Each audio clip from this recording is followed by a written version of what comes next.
चुड़ैल का छलावा एक गांव की पुरानी और रहस्यमयी कहानी है। कहते हैं कि इस गांव के बाहर एक घना जंगल था जिसमें एक प्राचीन मंदिर के खंडहर थे। लोग मानते थे कि इस जगह पर एक चुड़ैल का वास था जो राहगीरों को अपने जाल में फंसाकर उन्हें परेशान करती थी। गांव वालों का कहना था कि कई वर्षों पहले एक निर्दोष लड़की पर झूठा आरोप लगाकर उसे इस मंदिर में बलि दी गई थी। उसके मरने के बाद उसकी आत्मा ने चुड़ैल का रूप धारण कर लिया और तब से ही वह जंगल में भटक रही है। रात के समय जंगल से अजीबोगरीब आवाजें आती थी और कई बार लोग एक धुंधली आकृति को मंदिर के आसपास घूमते हुए देखते थे। एक दिन गांव का एक साहसी युवक राजू इन कहानियों की सच्चाई जानने के लिए जंगल में जाने का निर्णय लेता है। गांव वालों ने उसे बहुत मना किया, लेकिन राजू ने किसी की नहीं सुनी। वह दिन के उजाले में जंगल में प्रवेश करता है और धीरे धीरे मंदिर की ओर बढ़ता है। मंदिर के पास पहुंचते ही उसे अचानक ठंडक का एहसास होता है। मंदिर के अंदर घुसते ही वह देखता है कि वहां एक पुरानी मूर्ति है जिसके चारों ओर जंगली बेलें लिपटी हुई हैं। तभी उसे मंदिर के कोने से एक स्त्री की सिसकियों की आवाज आती है।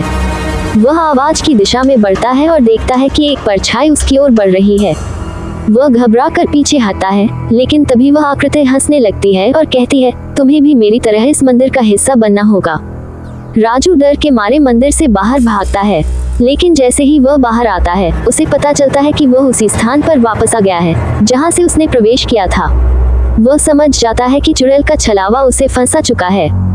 इसके बाद राजू कई बार भागने की कोशिश करता है, लेकिन हर बार वह मंदिर के सामने ही पहुंच जाता है। अंत में थक हार कर वह एक पत्थर पर बैठ जाता है और सोचने लगता है कि कैसे इस जाल से बाहर निकले। तभी उसे अपनी दादी की बातें याद आती हैं, जिन्होंने कहा था कि सच्चे मन से मांगी गई प्रार्थना हर बुराई को दूर कर सकती है। राजू उठता है और मंदिर के अंदर जाकर प्रार्थना करने लगता है। धीरे धीरे वातावरण शांत होने लगता है और चुड़ैल की परछाई गायब हो जाती है। प्रार्थना समाप्त करते ही राजू को एक उज्ज्वल रोशनी दिखती है जो उसे जंगल से बाहर का रास्ता दिखाती है। वह गांव वापस आता है और अपनी कहानी सुनाता है। उसके अनुभव से गांव के लोग समझ जाते हैं कि डर का सामना करना ही उसका समाधान है। चुड़ैल का छलावा अब एक डरावनी कहानी से अधिक साहस और विश्वास की कहानी बन जाती है।